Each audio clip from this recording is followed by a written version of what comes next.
हमेशा अच्छे के साथ अच्छे रहिए, पर बुरे के साथ बुरे नहीं, क्योंकि आप पानी से खून साफ कर सकते हो, लेकिन कभी पूरे जीवन में खून से कभी खून साफ नहीं कर सकते। जिंदगी में हमेशा केवल सफल लोगों की कहानियाँ ही मत पढ़िए, कभी कभी फेलियर की कहानियाँ भी पढ़िए। इससे आपको पता चलेगा कि आपको कौन सी गलतियाँ नहीं करना चाहिए। कठिनाइयाँ आपके जीवन में आपको बर्बाद करने के लिए नहीं आती हैं, बल्कि आपको ये रियलाइज़ कराने के लिए आती हैं कि आपके अंदर कितना ज़्यादा पावर है। जीवन एक किताब की तरह है, कुछ पेज हैप्पी होते हैं, कुछ पेज सैड होते हैं, तो कुछ पेज बहुत ही एक्साइटिंग होते हैं।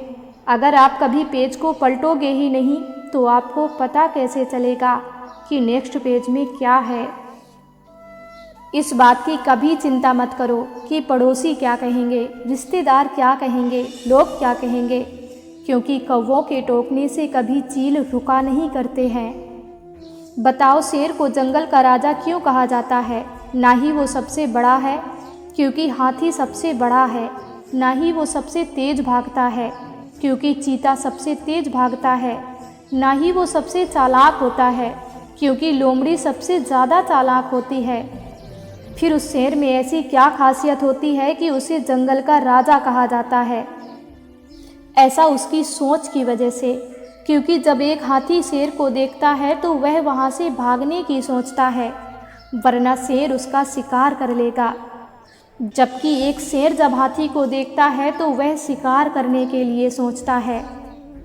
जो बुरा लगे उसे त्याग दो, फिर चाहे वो विचार हो, कर्म हो या मनुष्य हो। समाज के डर से कभी अपने फैसले मत बदलना, क्योंकि समाज सिर्फ नसीहत देता है, कभी खाने की रोटी नहीं देता।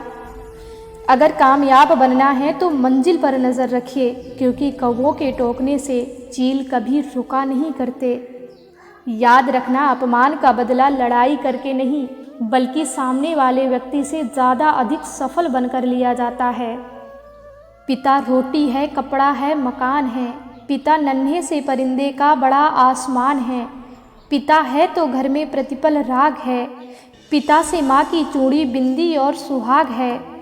पिता है तो बच्चों के सारे सपने हैं। पिता है तो बाजार के खिलौने सब अपने हैं।